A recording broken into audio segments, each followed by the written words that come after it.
Hey everybody, Carl and Erynn here, and we're going to get right to the point, the Rocky Point, which is a tune that Erynn composed in the key of A, a modal tune. Really fun to back up on the guitar, so we're going to give that a whirl right now. All right.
Great tune, Erynn. Thank you for fiddling. Thank you. All right. A wonderful composition. So I look forward to playing it with all you guitar players. all right. Well, we'll dig into the background there for that. Nice progression there. So you're in the key of A, and it has some nice little whole step maneuvers there. You go from A to G in the first part, and you throw an E in there a little bit, and in the second part you get to do A to G, and then you get to do a D to a C, which is pretty fun too. And the E sneaks back in there a few places. So let's just look at both parts. It's pretty easy once you get the structure in your head there. So what I'm doing on my strums here a lot, I like in the key of A sometimes to not even strum the first string. I think when I was just backing her up then, I was strumming mostly the inside string. So I kind of think of good things to practice is just listen to the A chord, and I strum maybe the 2 or 3 strings inside. If I strum the first string, listen to what it sounds.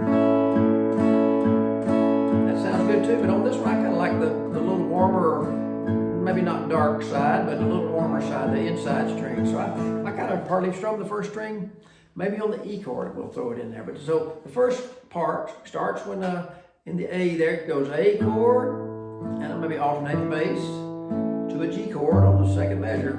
And it stays in G for 3 measures, and I kind of walk across and add a little 4th-string 2nd fret and back open. That's my first little A to G maneuver. So it starts out with A, and I'm picking, of course you can alternate the bass to the 4th string or the 6th string. So I'm going 5 and maybe 4 and a G chord. This is the first of 3 measures. I'm using 6 and 5 maybe a couple times. And then the third time around I hit the 4th string 2nd fret and open, you're back to A. And it goes to G again. You stay there a couple of times around this time, and you're going to have a quick split measure E back to A. That's the first part. So pretty easy. 5 and 4 on A, right to a G. Gonna stay there for 3 counts of 4. There's 1, 6 and 5. Then I go up and do a little what I call a traveling note. 2 and open on the 4, back to A. And you can always walk too, to get to your chord. G, you're gonna stay there for 2 measures. And you're gonna have that split measure right here, E to A. Let's do that again. So the A chord, and you can always walk to G too. You have to start right away because it goes quick.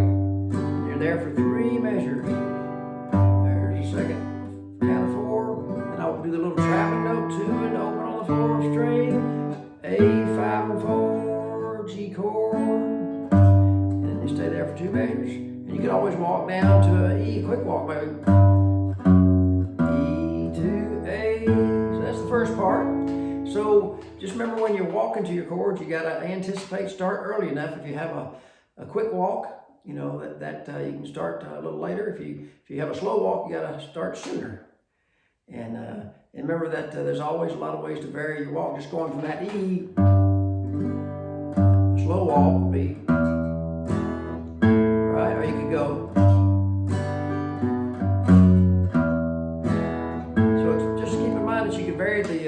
walks a lot of different ways. The same notes can be varied a whole bunch of ways.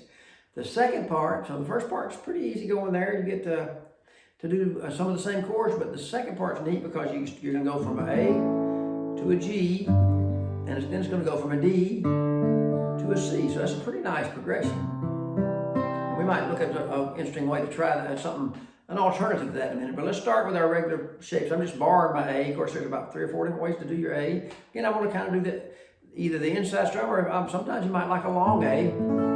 That's a nice sound too if you want to get that first string. And even a big, if I did the long A with that 5th fret first string, I might do the first string to G. But staying on the inside strum right now, A chord, it goes right to G again. And I'll mention something I do like to do on this second part because she does kind of a real slide to that A and E note. So you could I kind of like to emulate that sort of after her, almost like an echo. And I don't know if she likes that or not, but I kind of think it's fun. So, and sometimes it's nice to even hit the same bass. You could alternate the bass or hit the same bass. Sometimes it's more effective. So anyway, the A chord, I'll alternate it this time with a slide. Then you have the G chord, 6 and 5. Then you have a D chord, maybe 4 and 5. And a C chord, you got the 5th string and the 4th. All right, you're back to A again. G chord again. This stays there for 2 measures. And then on the recording, I did an E chord for a whole measure, just for who knows why, but that's what I did. That's halfway through the second part. So A with this slide or without, G chord, and it's going to the D and C maneuver, D for a measure. You can always walk to that C or any of those chords, back to A. And the G. The second time you have that split E, just like the first part. If we did a shape on a string set, let me think for a second here. If we went to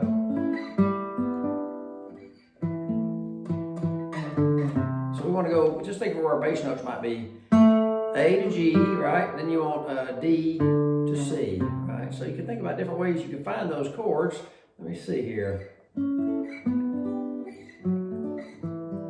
Just with one string set, just for fun, let's just try. Well, let's just try the, let me think about this for a second. I'm gonna go way up on the, just think about your D chord, just for fun, a little sideline, just for fun. It's nice to just think of smaller string set. There's my D chord. If I took that way up to the 9th fret, I'd have let's just do a shape there. If say we're on the first 3 strings, just for something kind of pretty or trebly, that would be my A chord, and G would be 2 frets back to the 7th fret, my D shape. Then of course your D shape will be the regular D, and then your C chord will be that 1st fret, 2nd string, the open. I'm just playing the first 3 strings to hear those sounds, one of each note of the chord. So that might be a nice, if you have something changing, maybe they're playing a little softer, or you just want a different effect, so you could be up here.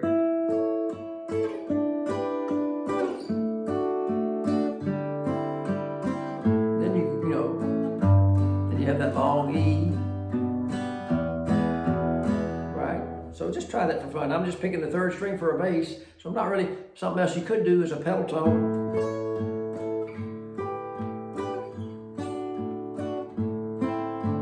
So you're getting kind of interesting sounds, but it's good to, just remember in your backup guitar, you don't want to get carried away, but it's nice to try different things because you'll have some different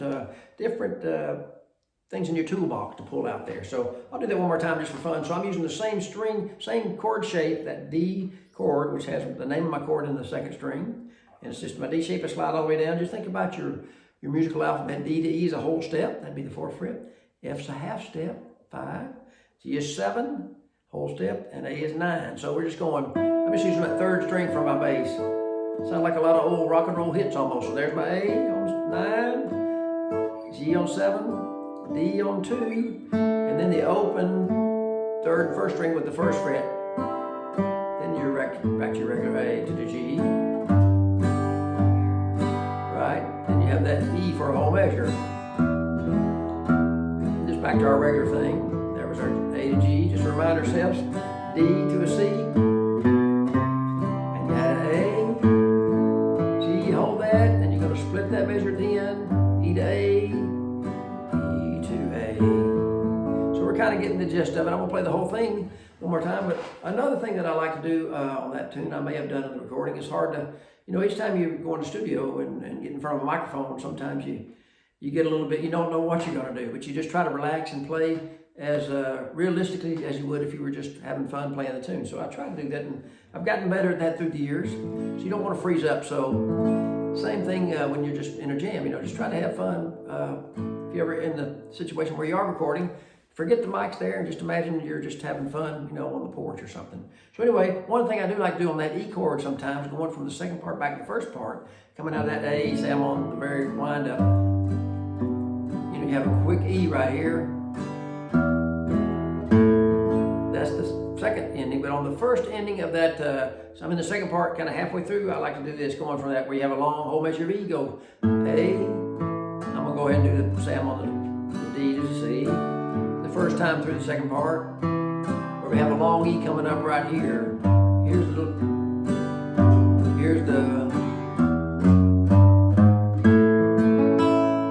let's see here.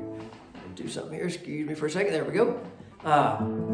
So I'm gonna do a long walk there, like an A, G, B, C, A. Hold that G, and then we're gonna do a long bass walk here, like, and you're on the second time through that, right? That works kind of like, it's kind of fun. Split the measure to the first part. Stay there a while. We're going to walk up to that traveling note. A, G. Going to wait and split that measure. E to A. Halfway through first part again. G. Traveling note. Back to A. G. Going to split that measure. Second part coming up. Maybe a little slide. D to C.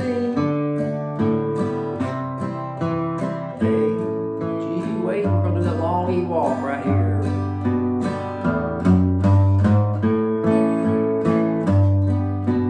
D, C, A, G, split the E. We always have that high up there. So experiment with some smaller string sets, and the chords will sound different, give you some variety, but enjoy playing Rocky Point. It's a great tune.